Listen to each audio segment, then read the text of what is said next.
Today we talk about races versus rides.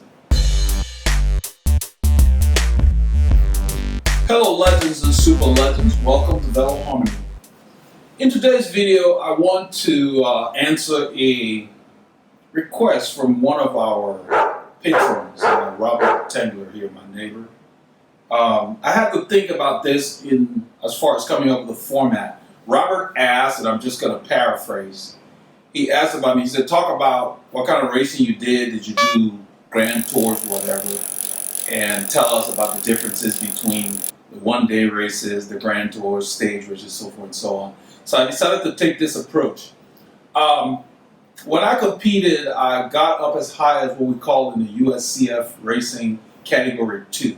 That's about 2 steps below a pro. I never did it full time because I started when I was in college and I got into corporate America. I didn't have a big enough sponsor that covered all my expenses to be able to do it full time. I did it purely for the love of it.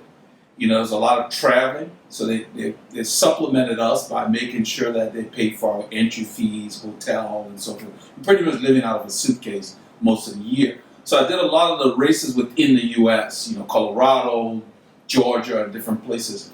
Now, in the early 90s, Greg LeMond came to Austin, and I was fortunate enough to meet him, and I asked him, you know, how do you guys do this? Because I was having challenges doing it part-time. So I explained to him. He was signing autographs at a bike shop in Austin, and I knew he was coming, and it was a big deal, you know, because Greg was the man. He was one of the reasons that I got into cycling.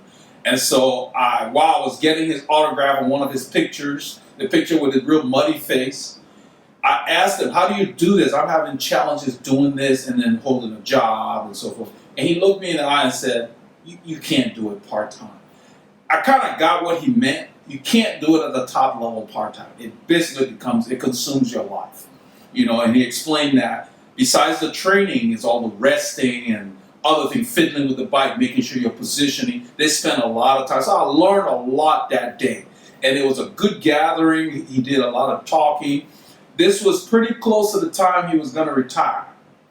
You know, I think it was about probably 90, thereabouts, 90, 91, I'm guessing. I don't remember the year. But he was still in shape, you know what I mean? He looked like he had just come from riding. He still had the tan lines and everything. But it was great to meet him and just see how humble he was. But anyway, the point I'm trying to get to is that it's challenging trying to do it and do something else. And for me, I never got a contract that was big enough for me to stop my regular job and do cycling. So I competed in the Pro 1, 2, 3 category. The USCF racing, for those of you who don't know, is United States Cycling Federation. That's where you go and you get a license to race. If it's your first time, you start at category 5. Now you have to do enough of those category 5 races and show good results for you to what they call cat up, go to cat 4. Cat 5 are novices. It's a little risky. There's a lot of crashes. You got to pay attention, you know, but you know, you have to start somewhere. Then you cat up. You can cat up after I think it's 3 or 4 strong placings, and then you can kind of fill out a form and request to cat up. But if you place enough, you don't even have to fill out a form. They will just move you up at the end of the race season. The race season is a calendar year, basically January to December, and then they do what they call your racing age. So if you're 29 in January and you're going to be 30 before December, your racing age is 30. They give the age that you're going to be that year as your racing age. In the U.S. and probably all over the world, you can race either in the open field where you do Cat 5, Cat 4, Cat 3, Cat 2, Cat 1, and then Pro. They usually in the U.S. combine the Pro and the 1, 2, 3 because we don't have large enough fields. So they're trying to get a certain number of riders. So once I got to be Cat 3, I started racing with the pros. And that's why I mentioned here my first race I was dropped. It was just a whole different level. And I had to work up. So the difference between like a category 2 rider or a category 1 rider and a professional here in the U.S. is just basically time and contract. Okay, there are a lot of so-called professional riders who can barely pay the rent. So don't fall for that. Some people get a big head when they say, oh, I'm a pro rider, and they throw it around. And they're not well known. The reason is they're struggling, they're in the pack. You know, these are guys that, yeah, they say they're pro, meaning they got somebody giving them money to ride, but they're not really established. They don't have the so-called pal marriage. So there are different levels of pros, just like everything else in life.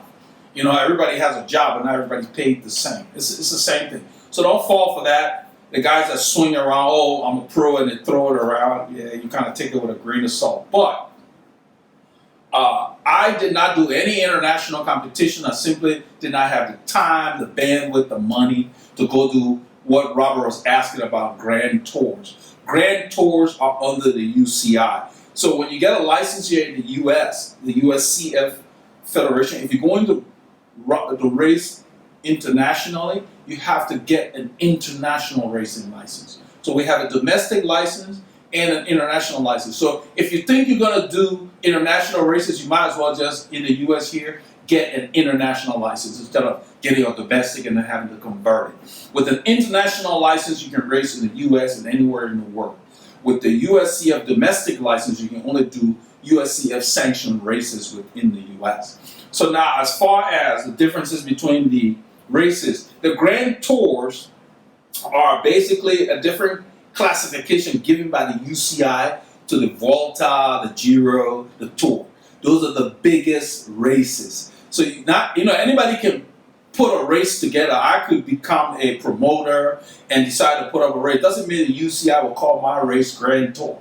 You've got to have a certain level of competition, a certain people attending the race for the UCI to say, okay, yeah, you're a Grand Tour. It's got to be a certain distance, have a certain number of challenges and so forth. Like you see, most of the Grand Tours are 3-week stage races. So the best way I can put it is this. You got one-day races, which are very prevalent in the US here, where you have a Sunday race and then all the categories come and compete.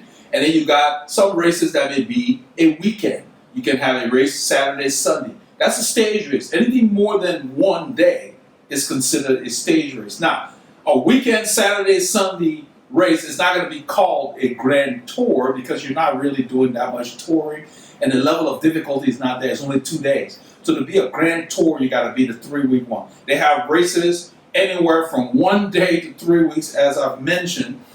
And then they have unique races where you're doing city to city and so forth. Now, not every race that is put on has to be sanctioned by a body like the UCI or USCF.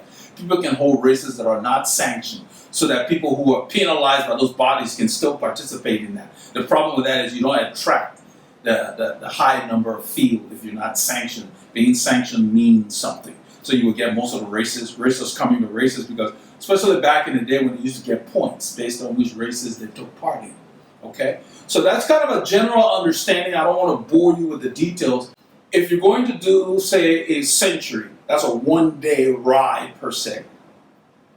That's similar to a one-day race. If you're going to do a double century where you're doing Saturday, Sunday, 100, that's like similar to a stage race. The difference in stage races versus rides is rides don't have winners per se. You're just riding and you're competing really against yourself. When you finish, it's not a race. The races have a winner, they have a podium each day, regardless of how many stages there are. So you're literally competing. You have to learn how to sip your energy. You have to train your body before you get there to be able to ride those kind of consecutive days and learn what it takes for you to recover. You're really competing against you. If you watch the big races, you'll see some riders come, they do well for 2 weeks, and then the last week, boom, they run out of energy and lose a lot of time. You guys saw it in the Giro this year with that Yates guy. So you have to build up your body to where it can compete and tolerate the level that you want to compete at. When he asked about the differences between those rides, that's what I wanted to explain. It's the length of time. The 3 weeks make it a Grand Tour. You got the Tour of Switzerland, that's a week. Like the Coors Classic was like a week in Colorado, and it was sanctioned under the USCF. But the UCI guys could come and compete over here. So we've had big races, and we have world championships in Colorado back in the day when Morena Argentina came over here and won. So all the races are similar in format. Is the level of competition what I talk about who shows up. Same thing on group rides. It all has to do with who shows up and what time of year it is. And why is that important? If it's in the middle of December, it doesn't matter who shows up. If they're working on their base, they're not going to be riding hard. So I explained that in the group rides that I do. It's not every week that you do the same thing. You pretty much do whatever the mood is or what's going on. So everybody's got a different program, and depending on the time of year, the pace is going to be different. You know, that's always the case. So to summarize, you've got one-day races, one-day rides, one-day events. Races have winners. You're actually competing. You're crossing the finish line. Rides have a finish line, but you're not really racing anyone. You're looking for your best time or your personal best, regardless of whether it's 1, 2, or 3 days or however long your event is. The key is to make sure you're prepared for that event. If you're doing a three-week race, it can be a 3-week race and not be a grand tour because your race was not given that status by the governing body, whether it's the UCI, USCF. So they decide if your ride is at that level to be called a grand tour. You earn that over time. You know, you have to be established, and you have to show that you attract the top competitors for them to give you that. So I hope that this will help clear up some of the stuff. It's an endless topic, but the biggest thing you want to take from it is whatever event you're going to do, you need to do the preparation that will enable your body to be able to do well in it. Okay? Don't go to a 3-week race or a 3-week ride knowing you've only been riding for a few days at a time. You will have challenges. But you have to put in the time to prepare yourself for the event that you're going to do. Don't just go out, whether it's a 1-day group ride or a 3-week event. Don't go out and follow somebody who's conditioned. We always use the phrase, you will fry if you do. So I'm going to go ahead and stop there and just say that don't get hung up on the titles of the rides per se, unless it's something that you're into and you're going to compete. Look at it this way, is that have I prepared? Ask yourself, have I prepared enough to be able to do well in this event? To that effect, make sure you keep getting your K's in.